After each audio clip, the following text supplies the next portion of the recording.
자기 중심의 인생을 얘기하는 거예요. 그 의자는 자기 인생의 마음의 중심에 자기가 주인이라는 것이죠. 여러분, 세상에 어떤 것을 다 가져도 예수님 없는 그 인생은 헛되고 헛된 것이죠. 이 아이가 이제 숲속으로 뛰어가지 않습니까? 누구에로 갔죠? 예수님께로 간 거예요. 여러분, 오늘 헛간 인생인가 곡간 인생인가, 이게 오늘 말씀의 제목이에요. 우리가 이 땅에 모든 것을 다 가질 수 없겠지만, 만약에 모든 것을 다 가져다 할지라도 예수님 없는 그 인생은 많이 가진 것 같은데, 성공한 것 같은데, 그는 헛간 인생이 되는 것이죠. 자, 오늘 주보 표지가 여기 잘 이렇게 나와 있습니다. 창너머로 청보리밭이 쫙 펼쳐졌습니다. 너무 아름다운 청보리. 여러분, 보리는 원래 가을에 파종하잖아요. 그래서 겨우 내내 언 땅 속에 거기서 떨면서 봄을 기다려요. 눈이 내리면 차가운 눈 속에서 봄을 기다리죠. 그리고 찬란한 봄이 오면 이렇게 아름답게 푸르게 온들판을 펼쳐나가는 이 청보리의 모습. 우리 인생 학교에는 이런 고난이라는 스승이 있다 그래요. 참 힘겨운 일이지만 이 고난이라는 스승 때문에 우리 삶이 더 견고해지고 온전해지는데, 사실은 고난은 참 힘겨운 것 같아요. 여러분, 오늘도 남 모르는 차가운 언 땅에 있는 그런 심정이 있는 사람, 고난이라는 그런 광야를 만나서 허되고 있는 그런 사람들, 오늘 여러분 말씀을 통해서 여러분에게 인생의 정말 정답 같은 우리 주님의 말씀이 임재해 올 때 여러분 새로운 꿈을 꾸시고 여러분 인생의 진정한 봄을 맞이하는 여러분 되시기를 주님의 이름으로 축복합니다. 헛간 인생인가 곡간 인생인가? 오늘 예수님은 한 부자의 비유를 가르쳐서 그 부자의 비유를 들어서 우리 인생을 이제 펼쳐 보여주시는 거예요. 사람 마음속에 많은 탐심, 욕심이 있죠. 근데 그 탐심과 사람의 생명이 얼마나 소중한지를 대비시키면서 우리에게 알려주시는 우리 하나님 말씀이 있습니다.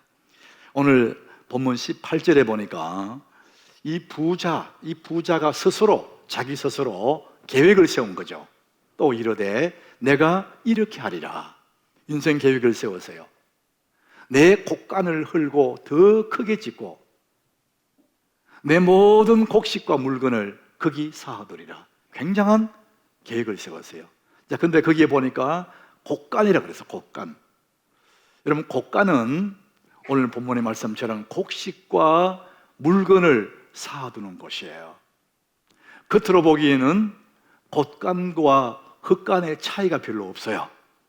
그런데 그 안에 곡식과 귀한 물건들을 쌓아두는 곳을 곡간이라 하고, 헛간은 쓸모없는 것들, 가치 없는 것들을 그냥 막 쌓아놓는 그것이 헛간입니다. 우리가 어린 시절에 시골에 자란 사람들은 이 곡간 그러면 딱 알아차리셨거든요. 헛간 딱 오거든요. 그래서 헛간과 곡간의 차이는 겉모습을 봐서는 별로 차이가 없습니다. 근데 그 안에 무엇을 쌓는가에 따라서 헛간이 되기도 하고 곡간이 되기도 하는 거예요. 우리 인생이라는 존재는 이런 곡간에 계속 뭐를 쌓아가는 그것이 사람들입니다. 성공을 쌓고 부를 쌓고 명예를 쌓고 이런 것들을 자꾸 쌓아가는 거죠. 사람들은 많은 것을 갖기를 원해요. 나름대로 성공하기를 원해요. 그런데 여러분 꼭 기억해야 될 것이 뭐냐? 소유나 성공이 죄도 아니고 나쁜 것도 아니지만 여러분, 소유나 성공이 복은 아닌 것입니다. 사람들이 그것이 복인 줄 알고 일생을 매달린 사람이 있어요. 그러면 어떻게 되느냐? 오늘 본문에 나오는 어리석은 부자처럼 살게 되는 것이죠. 예수님은 오늘 이 어리석은 부자를 통해서 우리에게 그것을 교훈해 주는 거예요. 자, 오늘 본문이 이렇게 시작해요. 16절에 보니까 예수님이 비유로 말씀하셨어요. 그들에게 말하여 이르되 한 부자가 그 밭에 소출이 풍성했다, 이렇게 말씀하세요. 이 사람은 처음부터 부자였어요. 한 부자, 이렇게 말합니다. 얼마나 부자인지 창고에 다 넣지 못할 만큼 엄청난 부자였어요. 그런데 이 사람은 그것으로 만족하지 못하고 어떻게 하느냐, 18절에 다시 가보면은 내가 이렇게 하리라, 내 곡간을 헐고 더 크게 짓고 내 모든 곡식을 크게 쌓아둬야지. 그러니까 끝없는 욕망, 끝없는 탐심이 끓어오르는 것이죠. 우리는 지난 주일날 사람이 열심히 살아가는데, 열심히 움직이는데 무엇을 향해 가느냐, 세 가지를 말씀드렸어요. 재물, 돈이죠. 재물, 즐거움, 쾌락, 그 다음에 세 번째는 권력, 인기, 이런 걸 쫓아서 사람들이 부지런히 살아간다는 거죠. 그렇게 말씀드렸어요. 자, 우리가 신문을 보거나 TV를 보거나 뉴스를 보면 사건들이 방송하잖아요. 사건들, 뉴스를 막 하잖아요. 근데 어떤 사건도 그 사건을 잘 들여다보면 사건의 원인이 어떻게 생겼냐, 이 세 가지 때문에 생겨요. 돈 때문에 강도가 생기고, 사람을 죽이고, 사람을 속이고 사기하고, 돈 때문에 많이 생깁니다. 두 번째, 쾌락입니다. 마약을 먹고 쾌락하기 위해서 성적인 죄를 짓고, 세 번째는 사람이 권력욕입니다. 권력욕. 그래서 사람을 죽이기도 합니다. 사람을 짓밟기도 해요. 옛날에 사극에 보면은 권력을 얻기 위해서 수많은 사람을 죽여버리거든요. 그래서 모든 사건에는 이런 인간의 탐심이 거기서 시작이 되는 거예요. 이 세 가지 마음들이 다 우리 속에 숨어 있는 거예요. 탐욕. 자, 그런데 여러분, 우리 가만히 생각해 보면 이 탐욕 자체는 나쁘지 않아요. 이런 인간의 욕망 때문에 세상이 돌아가는 겁니다. 문제가 뭐냐면은 우리는 그것을 너무 지나치게 추구하는 거고, 그것이 우리의 목표가 될 때 문제가 되는 거예요. 오늘 본문에 나온 어리석은 부자는 탐심이, 재물이 목표였어요. 많은 재물을 모으는 것이 목표였어요. 그 다음 목표가 뭐냐? 많이 모아서 편히 쉬고 먹고 마시고 즐거워하자. 쾌락이에요. 그러니까 재물과 쾌락이 이 사람의 유일한 목표였어요. 이 사람은 그것을 위해서 열심히 살았어요. 자기 일에 충실했습니다. 여러분, 열심히 사는 건 좋은 거잖아요. 자기 일에 충성스럽게 사는 사람, 훌륭한 사람이죠. 이 사람은 그렇게 살았어요. 그런데 성경은 뭐라 그러냐? 우리 썩은 사람이라고 말합니다. 하나님의 평가가 20절에 보니까 하나님이 이러시되 우리 썩은 자여. 열심히 살았는데, 자기 일에 충성스럽게 살았는데, 충실했는데 왜 어리석냐? 우리는 19절에 그 답을 볼 수 있습니다. 스스로 자기에게 이르는 말이, 영혼아 여러 해 설 물건을 많이 쌓아두었으니, 여러 해 설 물건을 많이 쌓아두. 그제는 평안히 쉬고 먹고 마시고 즐거워, 이렇게 말합니다. 여러 해 설 물건이 준비됐어요. 근데 여러 해가 끝나면은 그 뒤에는 어떻게 할 거냐 이거죠. 준비된 게 없다 이거죠. 여러 해 몇 년인지는 모르지만 살 동안에 먹을 거 다 준비해놨어요. 근데 그 살 동안이 끝나고 나면 그 다음 거는 준비된 게 없어요. 사람들은 우리 이 세상이 단지합니다. 이 세상이 끝이 아니에요. 우리 삶이 끝나면은 영원한 세상이 기다리고 있습니다. 이 세상은 영혼을 준비하는 기간에 불과해요. 아무리 열심히 자기 몸을 관리해도 100년 이상 살 사람 없어요. 거의 100년 안팎이에요. 그러면 끝나는 거거든요. 근데 영원한 세상이 준비되어 있거든요. 근데 이 부자는 이 땅에 여러 해 설 물건, 살 동안이니까만 준비되어 있지 죽음 이후에는 준비된 게 없어요. 그러니까 하나님이 이 어리석은 사람아, 이렇게 말씀하시는 거예요. 이 세상이 단 줄 알고, 어리석은 부자는 곡간을 헐고 더 크게 짓고 더 많은 것을 쌓았지만은 사실은 하나님 보실 때 그 인생은 흑간 인생이라는 것, 아무것도 아닌 인생이라는 것입니다. 그 많이 쌓은 재물도 어디로 갈지 그것도 모르고 사는 거예요. 시편 39장 6절에 이 말씀을 이렇게 말하죠. 진실로 각 사람은 그림자같이 다니고 헛된 일로 서론하며 재물을 쌓으나 누가 거둘런지 알지 못한다. 여러분 주변을 한번 돌아보세요. 얼마나 사람들이 열심히 삽니까? 바쁘게 살아요. 재물을 모은다고, 이 부자처럼 재물을 모은다고 자기 일에 성실하고 자기 일에 충실하고 아주 열심히 살아요. 그림자처럼 다닌다니까요. 그러나 그렇게 재물을 쌓았지만은 누가 거둘는지 알지 못합니다. 여러분 재물이라는 것이 우리의 앞날을 보장해 줄 수가 없어요. 재물은 때가 되면 다 날아가는 거예요. 그런데 이 부자는 재물이 자기의 미래를, 자기의 앞날을 책임져 줄 걸 생각하고 열심히 모았는데 어리석은 사람이라는 것이죠.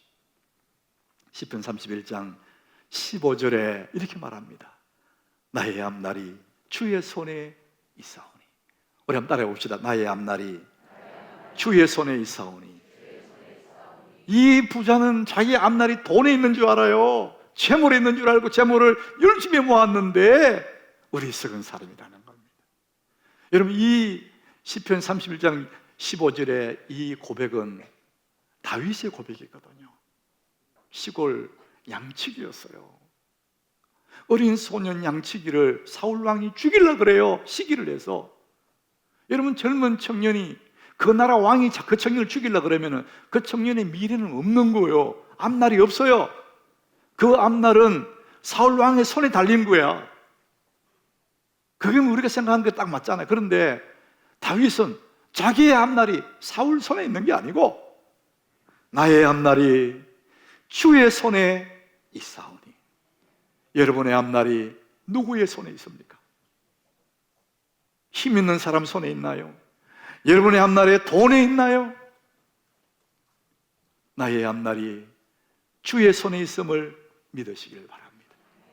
이 부자는 너무나 어리석게도 자기의 앞날이 돈에 있는 줄 알고 그 돈을 모으고 의지했다는 거예요.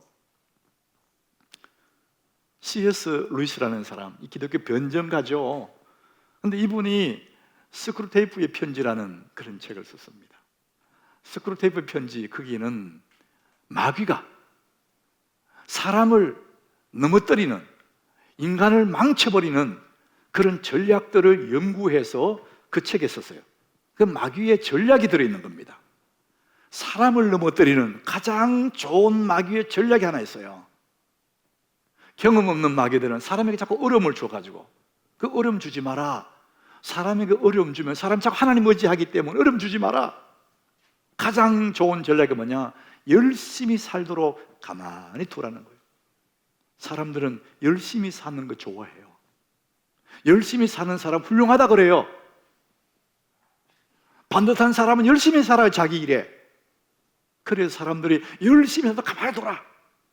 이 사람이 그림자처럼 열심히 뛰다니며 사는 겁니다. 재물을 모은다고 그렇게 젊은 날에 막 열심히 일을 하고 막 사업하고 돈을 벌어 모아요. 자기를 안 돌보고. 그렇게 세월이 흐르면은 자기를 안 돌봤으니 몸에 병이 오는 거예요. 그 몸이 병들면은 열심히 모았던 그 재물을 자기 몸 관리하는데 다 갖다 넣어버리는 거예요. 병원비로.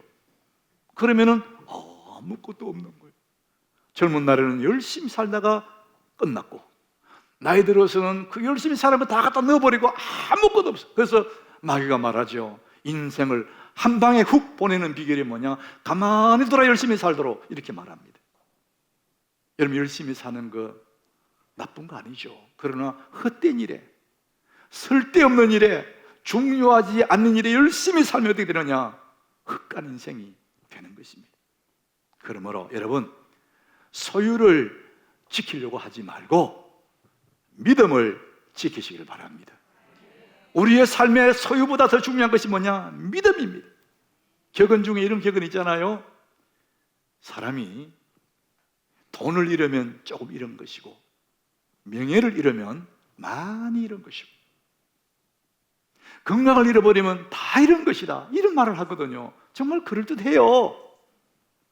그런데 여러분, 생각해 보세요. 건강이라는 것은 아무리 관리해도 때가 되면 나를 버리고 도망갑니다. 나이가 들어가면 점점 건강이 떠나가요. 그럼 다 잃어버린 건가요? 여러분, 돈도 때가 되면 떠나가고 건강도 다 떠나가요. 근데 마지막에 잃어버리지 말을 것 한 가지가 있어요. 이거 잃으면 다 잃어버리는 게 있습니다. 그게 뭐냐? 믿음입니다. 여러분, 믿음을 지키시기를 바랍니다. 디모데후서 4장 7절에 사도 바울이 자신의 인생을 돌아보면 그렇게 고백을 해요. 나는 선한 싸움을 싸웠다. 치열하게 살았다는 거예요. 나의 달려갈 길을 마쳤대요. 어정어정 걷는 그런 인생 산 게 아니고 열심히 살아서 달려갈 길 달려갔어. 근데 마지막에 믿음을 지켰대요. 따라합시다. 믿음을 지켰으니. 제 아무리 치열하게 살고 열심히 살고 성실하게 살았다 할지라도 믿음을 지키지 못하면 그건 헛간 인생이 되는 것이라는 거죠. 여러분, 믿음을 지켰으니 이 말의 뉘앙스가 믿음을 잃어버릴 수도 있구나, 그 의미를 포함하고 있어요. 우리는 소유를 지키려 하지 말고 믿음을 지켜야 됩니다.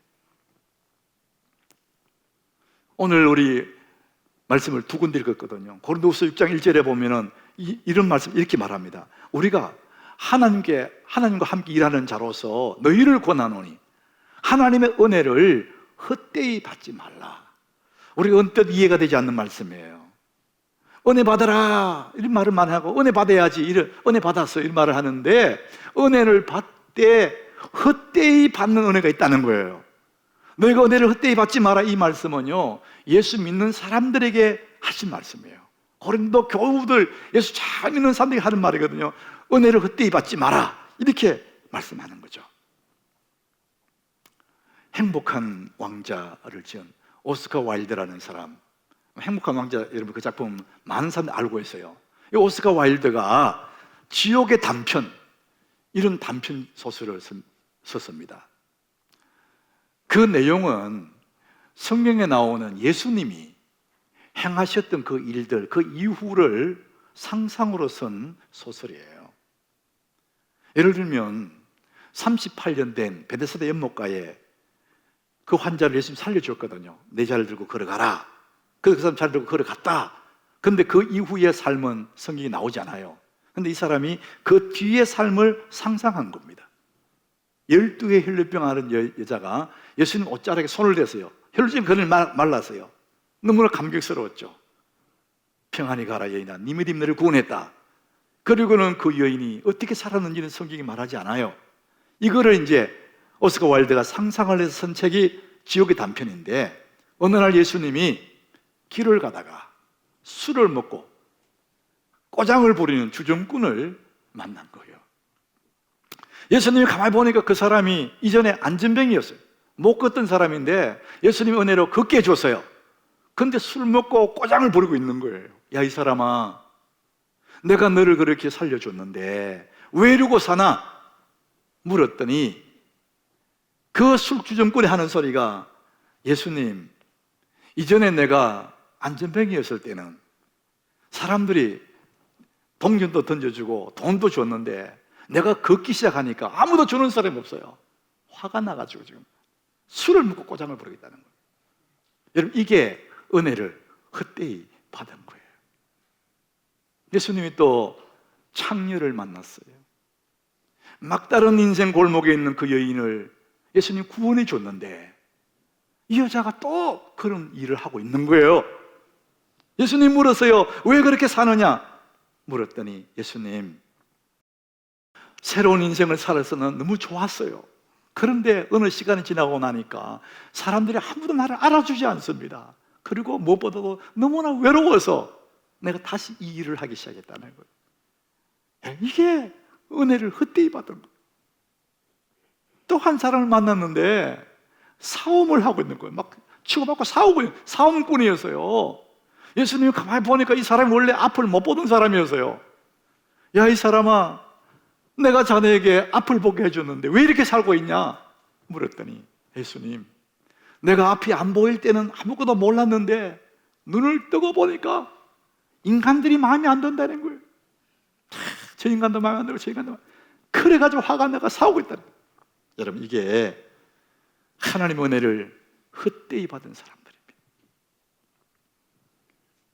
이 사람들을 잘못 인생을 살고 있는 거예요. 제가 지난 한 2주 전에 저 충북 음성에 농장에 신방을 다녀왔어요. 우리 교우의 농장이었어요. 먼 길이잖아요. 근데 제가 신방 안 갈 수 없는 그런 상황이었어요. 이제 교구 목사님의 그 보고가 그래요. 거기 교구 목사 신방을 갔더니 이제 그분에게 가정에 기도 제목이 없느냐, 기도 제목 달라고 내가 기도해 드리겠습니다. 했더니 기도 제목 첫 번째, 담임 목사님 신방 받는 거, 이렇게 했더래요. 여러분, 보통 우리가 이제 기도 제목 첫 번째, 두 번째 아들 위해서 딸을 위해서 내잖아요. 근데 맨 첫 번째가 담임 목사님 신방 받는 것이 기도 제목이래요. 야, 나 그 소리 들으니까 너무 미안한 거예요. 그래서 저는 몰랐거든요. 근데 그분은 최근의 얘기가 아니고 벌써 한 6년 전에 서유한 목사가 교구 목사 할 때, 울산 지가 있잖아요. 그분 때부터 담임 목사 신방 받기를 그렇게 사모했는데 아직도 응답이 안 됐다는 거예요. 그냥 내가 어떻게 안 갈 수 있었냐, 너무 미안한 거예요. 한 번도 그 신방 와달라는 소리 못 들었거든요. 아마 그 교구 목사들은 목사님이 그 멀리까지 어떻게 가겠냐, 스스로 아마 보고를 안 했는 것 같아요. 그래서 제가 가보니까 이분들이 10,000평 땅에 농장을 하고 있는 거예요. 여러분, 10,000평이 얼마나 큰 땅인지 아십니까? 두 부부가 농장을 하는데 사람이 완전 찌들어 있어야 되는데 제가 보니까 그 얼굴이 생기가 돌아요. 예수 믿는 사람이 힘들어도 아마 그런가, 눈이 막 생기가 돌더라고요. 그 기도 제목이 응답돼서 그런지 몰라도.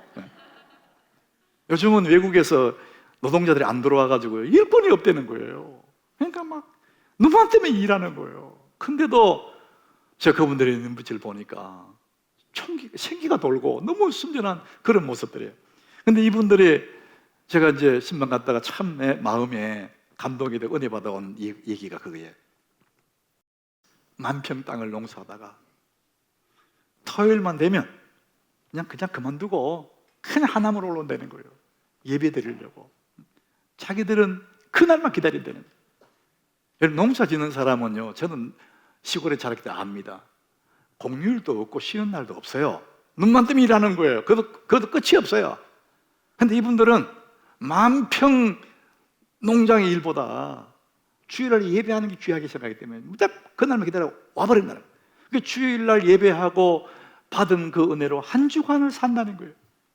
그 말 들으니까 제가 너무 책임감이 느껴졌어요.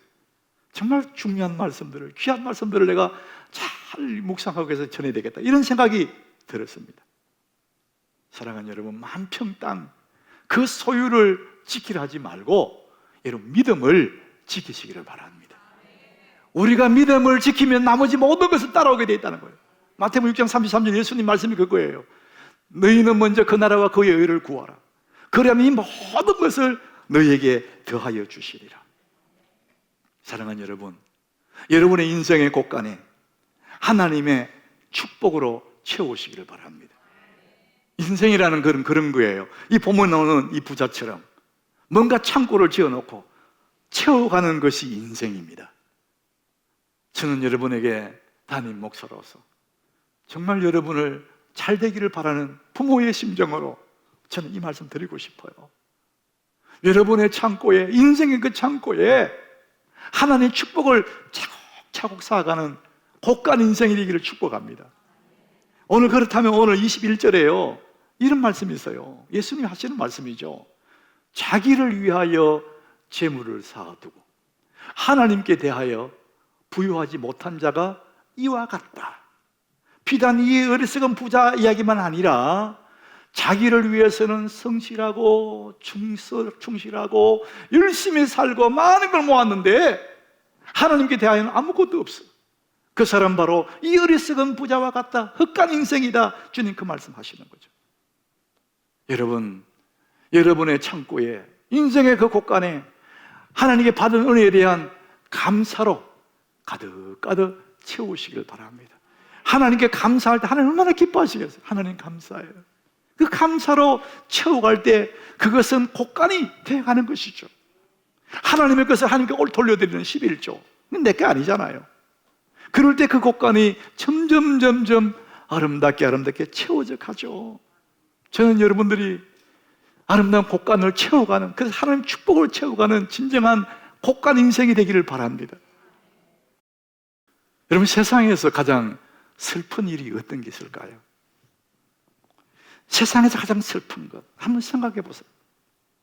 육체적으로 가장 슬픈 일은요, 배고픈 거예요. 요즘 사람 배가 안 고파봤기 때문에 배고픈 게 슬픈지 뭔지 몰라요. 근데 육체적으로 가장 슬픈 것은 몸 아픈 것보다 더 서러운 것이 뭐냐? 배고픈 겁니다.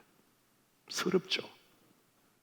그런데 육체적으로는 배고픈 것이 서럽고 슬픈데 정신적으로 가장 견디기 어려운 슬픔이 있어요. 사랑하는 사람과의 분리입니다. 분리. 이게 가장 정신적으로 고통스러운 거예요. 저는 목회하기 위해서 책을 좀 많이 가까이 하는 편이에요. 제가 책을 많이 소개하지 않습니까? 보통 책들이 제가 이게 담담하게 책을 읽는데 제가 가슴으로 울면서 읽은 책이 하나 있습니다. 나는 상처를 가진 채 어른이 되었다. 그런 책이 있어요. 어린 아이는 엄마의 뱃속에서 엄마와 탯줄로 연결되어 있습니다. 그래서 엄마와 아이는 하나예요. 탯줄로 연결됐어요. 이 아이가 만삭이 돼서 엄마 밖으로 태어나면 그때 탯줄이 끊어요. 그 엄마와 분리가 됩니다. 그런데 탯줄로는 분리가 되지만은 엄마와 이 아이는 애착의 끈, 이거로 연결된답니다. 정신적으로 애착의 끈이 연결된 거예요. 그래서 이 아이는 엄마의 사랑의 줄에 매여 있는 겁니다. 어느 날 어쩌다가 엄마가 눈에 안 보이면 이 아이는 막 우는 거예요. 엄마를 찾느라고. 엄마가 안 보이면 맛있는 간식도 재밌는 장난감도 다 필요가 없어요. 왜냐하면 애착의 끈에 엄마와 연결되기 때문에 엄마가 나타나 줘야 되는 거예요. 엄마 없는 그 어떤 것도 이 아이에게는 만족이 안 되는 겁니다. 그렇게 막 울고 울다가 엄마가 나타나지 않으면 나중에는 풀이 죽어요. 그리고 방구석에 우두커니 쭈그리고 앉아 있습니다. 멋진 장난감을 주고 기가 막힌 맛있는 아이스크림 간식을 줘도 이 아이는 안 먹습니다. 안 가져 놉니다. 그냥 시무룩하게 구석에 웅크리고 있는 거예요. 엄마 오기를 기다리는 겁니다. 그렇게 또 맨날 며칠을 지내다가 이제 진짜 엄마가 오지 않는다는 것을 알게 되면 이 아이는 스스로 자기 스스로 살기 위해서 엄마와의 애착의 끈을 스스로 끊어버리는 겁니다. 이제는 단념해버리는 거예요. 그게 체념입니다. 체념. 그리고는 털고 일어나요. 밥도 먹고 놀기도 하고 아무 일 없는 것처럼 살아요. 그런데 그 아이의 내면에는 깊은 상처를 가지고 어른이 돼요. 상처를 가진 채 어른이 됩니다. 그 아이의 삶은 너무나 외롭고 쓸쓸하고 힘겨워요. 세상에서 가장 슬픈 얘기는 사랑하는 사람과 분리되는 것입니다. 그러나 이보다 더 아프고 고통스러운 것은 뭐냐? 사람이 하나님과 관계가 끊어지는 겁니다. 사랑하는 사람과 끊어지면 아프지고 슬프지만 하나님과 관계가 끊어지면 죽음입니다. 그 어떤 유명한 사람도, 그 어떤 부귀영화를 가진 사람도 하나님과 관계가 끊어지면 그는 죽음이에요. 그래서 우리는 예수를 구주로 믿고 하나님의 아버지를 내 아버지로 부르는 그것이 축복 중에 축복인 줄 믿으시길 바랍니다. 최고의 복은 예수를 구주로 믿는 거예요. 원수된 우리가 가장 슬픈 인생이었는데 예수님 때문에 하나님 자녀가 되었다는 것이죠. 고린도후서 6장 오늘 보면 2절에 보니까 이러시되 내가 은혜 베풀 때에 너에게 듣고 구원의 날에 너를 도왔다 하셨으니 보라, 지금은 은혜 받을 만한 때요. 보라, 지금이 구원의 날이로다. 최고의 은혜가 뭐냐? 구원받는 거라는 것이죠. 세상에 가장 큰 복이 뭐냐? 예수를 믿고 구원받는 거랍니다. 내 인생은 하나님의 은혜를 입었어. 왜? 구원받았기 때문에. 최고의 복이라는 것이죠. 여러분, 내 인생의 곳간에 무엇으로 채우고 있습니까? 하나님의 축복으로 채워간다는 것, 감사와 하나님의 것을 하나님께 채워가는 건 너무나 좋은 것이죠. 또 하나 채워야 될 것이 있다면 나와 같은 죄인들을, 그 영혼들을 구원하는 것입니다. 내 옳고서를 곳간에 채워가는 것입니다. 하나님이 가장 기뻐할 일이 영혼을 구원하는 것입니다. 여러분 인생이 헛간입니까? 곳간입니까? 여러분 인생에 무엇으로 채워가고 있으십니까? 사랑하는 여러분, 여러분의 인생이 하나님 너무나 기뻐하는 곳간 인생이 되기를 예수님 이름으로 축복합니다.